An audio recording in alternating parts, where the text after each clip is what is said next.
In this section, we're going to take a look at an interesting piece of history that reveals a vital role that Carl Jung, the founder of analytical psychology, played in the development of Alcoholics Anonymous.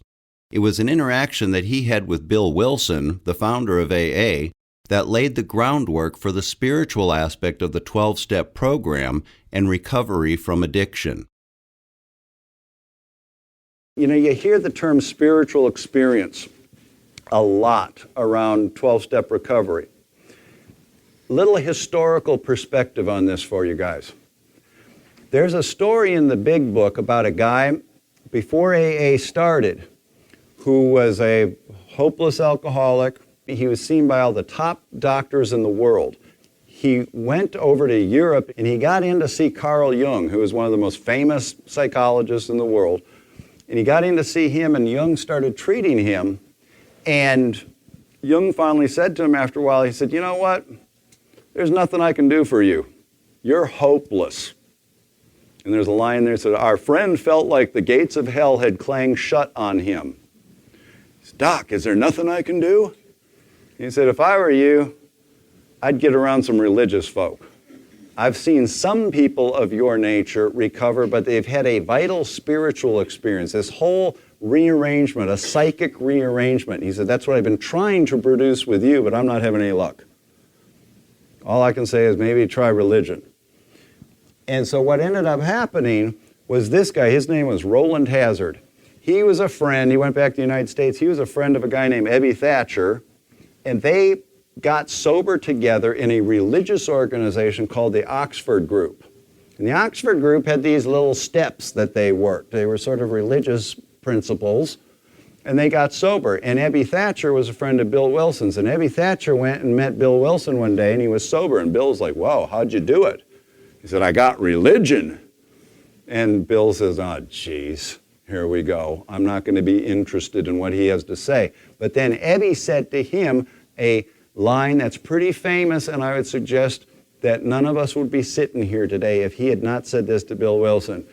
When Bill was he said, "Not real interested in the God thing," Ebby said, "Why don't you choose your own conception of God?"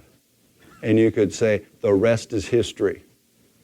And so in 1961, Bill Wilson wrote Carl Jung a letter, and he said, "I just want to acknowledge, I want you to know the significant impact you've had on Alcoholics Anonymous. You might not realize it." And told him about, Roland Hazard and Ebby. And Carl Jung wrote him right back, and you've got a copy of the letter that in your handout there. And he said, "I'm so glad to hear that. I often wondered what happened to that guy." He said, "There was so much I wanted to tell him, but as it says there, how can we formulate such an insight in a language that's not understood in our days?" Carl Jung wanted to tell him some things, but he didn't think Roland would be able to understand it and think he was crazy. So I write in there, it was Carl, this is an example of knowing when to keep his mouth shut. He said, "But you, Bill Wilson, I think you're a little bit more enlightened, and I think you can handle what I'm going to tell you." He said, "What I wanted to say to him is I see alcoholism is what it says here. His craving for alcohol was the equivalent on a low level of the spiritual thirst of our being for wholeness, expressed in a medieval language, the union with God." But he couldn't say that to Roland. He didn't think Roland would be able to handle that. And he went on to tell Bill, he said that the word alcohol in Latin is spiritus, which ironically, the word spiritus also translates to something meaning the highest religious experience. One word, two different meanings. And actually the word alcohol comes from an Arabic word, al-kul, which means body-eating spirit. And our word ghoul in the English language comes from al-kul.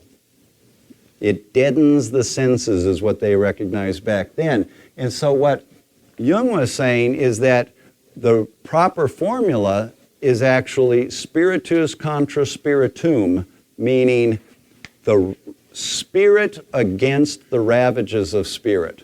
that the solution to this most depraved poison is the spiritual experience.